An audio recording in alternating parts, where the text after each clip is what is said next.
দেখে নেব আপনার মানুষটি কেমন আছেন, ওনার কারেন্ট এনার্জি কি। Focused intention. আপনার প্রতি নয়, ওনার কারেন্ট এনার্জি হচ্ছে, আমি মনে হচ্ছে ওনার মা বা ওনার লাইফে কোনো সিগনিফিকেন্ট ফেমিনাইন এনার্জি, তার প্রতি এই মুহূর্তে ওনাকে প্রচুর যত্ন আত্তি করতে হচ্ছে।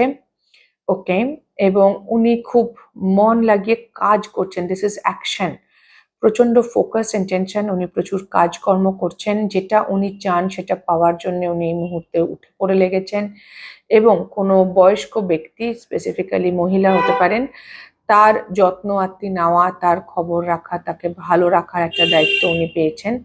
এটা নিজেকে ভালো রাখার দায়িত্ব হতে পারে, তবে উনি ওনার কেরিয়ারে, ওনার কাজে উনি ভীষণ বিজি। উনি একটা কিছু অ্যাচিভ করতে চাইছেন এই মুহূর্তে, এবং সেই জন্যে উনি লেগে পড়েছেন।